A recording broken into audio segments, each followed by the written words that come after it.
If you haven't experienced a flight in a glider, then you still have one of aviation's great thrills waiting for you. And when that flight is conducted by a highly skilled pilot like Leroy Peterson of Fowlerville, well, it becomes not only enjoyable but also educational.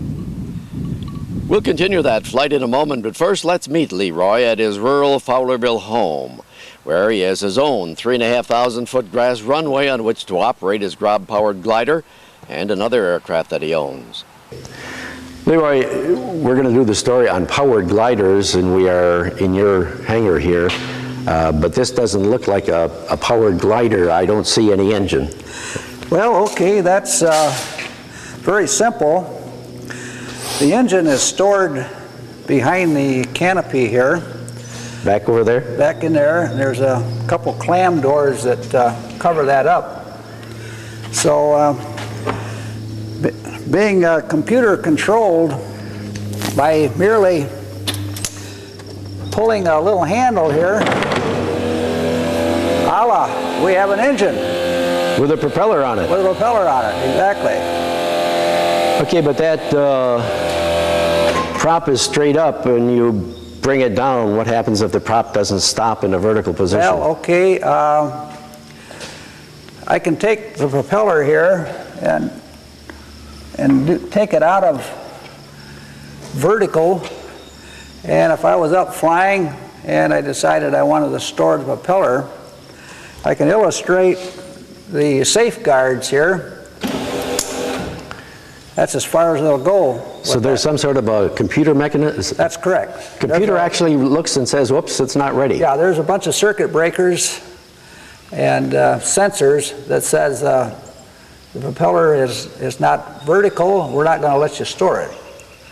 So, but by merely getting propeller back vertical. But wait a while, you can't reach from the cockpit out there. How do you get it straight? That's correct. But in flight, the propeller never stands still, or it normally doesn't stand still. So you have, it's windmilling very, very slightly. I see. And I have a brake in here. So you stop it vertical. I can stop the brake in vertical. And then the... Could you bring it back out one more time? What engine is it on there, by the way? What is that engine? This is a Rotex engine. It's basically a snowmobile engine that's been converted over for aviation. It has dual carburation. It has dual ignition. It's 43 horsepower. It's belt driven. The propeller is belt driven. And it has a variable pitch propeller, electric. Okay, and the whole purpose of having the engine on a glider is what? To get you up in the air without having to have a tow or a launch, is that it? That's correct. In my particular case, I come down here and take off and land by myself at any time of the day that I care to, and I don't need to get another pilot and another aircraft involved in towing me up. So it makes you, it's a lot more versatile this way for me. Do you also use it, say, when you're up and you can't find some thermals and you want to move around a bit? That's correct. While you're up soaring, if you lose a lot of lift and there doesn't seem to be any in your particular area, you can start the engine, cruise 5, 6 miles, 10 miles, whatever, and then if you find some more thermal, then you can store the engine. I know you began flying a while back, and you said you owned 3 or 4 Moonies, or was it 5? Yeah, yes. I started flying in around 72, 73. And during the course of that time, I owned about 5 Mooney airplanes, and they were strictly cross-country aircraft that the wife and I flew all over the U.S. and the Caribbean and Mexico, Canada. But with this airplane, with this same plane, you aren't going to do that. So why the big transition from a very sophisticated Mooney? Well, this is sophisticated also, but a high-speed merchant down to this. Yeah.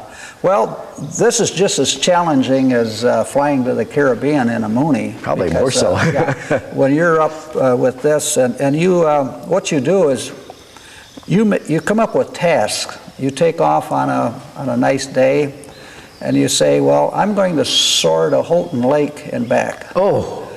So you strive to do this. I mean, that's your task for the day. Yeah. And you do everything you possibly can to do that. And your skills, your flying skills, are going to determine whether you make it or not.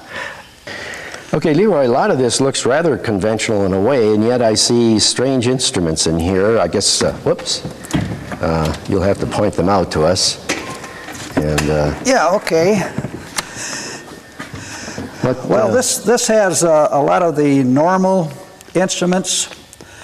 It has an airspeed indicator here. It has an altimeter over here.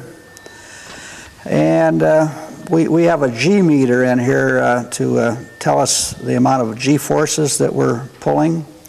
What's not conventional in here is we have two instruments here, and these are barometers. And what they tell me when I'm flying through the air, they tell me how fast the air is rising or sinking around me. with relation to the sailplane? That's correct. Uh-huh. And this thing is from 0 to 10 knots of vertical lift, and there's also some 0 to 10 knots of sink. The air is going down.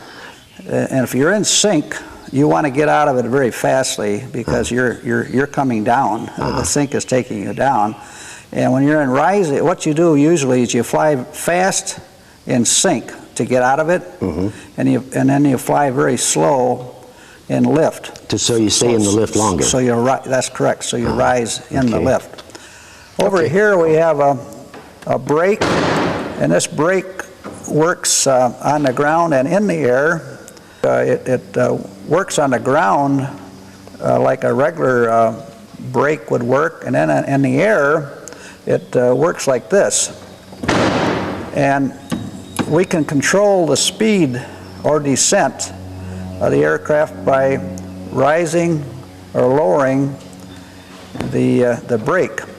The aircraft doesn't have flaps. In a normal airplane, you put your flaps down to slow you down, and so you can fly slow. In a glider, during landing, that's a little different than a regular airplane, is that you do not fly slow in a glider landing. You fly at a fairly good clip. We fly about 60 knots while landing, and use the speed. Use this as a speed control, and also controls my descent.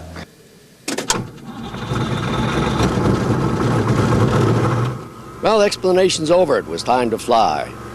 Leroy was kind enough to give me the front seat in the tandem seating glider, and after a careful pre-flight, we started down the bumpy grass strip. Once airborne, the flight smoothed out and we rose gracefully in the calm air of the morning. And with that long wing hanging out there in a glide ratio of 38 to 1, you somehow felt safer and more secure than in a conventional light plane. We climbed up to 3,000 feet, circling the area south of Fowlerville. Leroy pointed out that you use more rudder in a glider than a conventional light plane and sort of hold it throughout the turn, and that the control inputs are very light, requiring only small coordinated movements. At 3,500 feet, Leroy throttled back and then a few minutes later shut down and stored the engine, becoming a conventional glider seeking lift to stay aloft, but finding very little help from the cool morning air. We're slowly going down, but you know, we're losing about 100 feet every time we go around here. The peculiar rising and falling tone that you hear is from this instrument that, as Leroy explained earlier, tells you if the glider is getting lift from the rising air currents. The louder and higher the tone, the greater the lift. So it's from this instrument that, as Leroy explained earlier, tells you if the glider is getting lift from the rising air currents. The louder and higher the tone, the greater the lift, so you don't even have to keep an eye on the gauge to know when the lift is there. And then came another exciting part of the flight. Leroy said, let's see what this thing can do this morning. And at that, both an onboard spider that you'll see in a moment and I had an early morning wake-up call.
Well, I'm not sure the spider enjoyed the flight, but I sure did.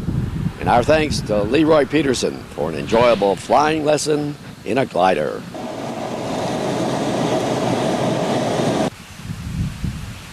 Amazing.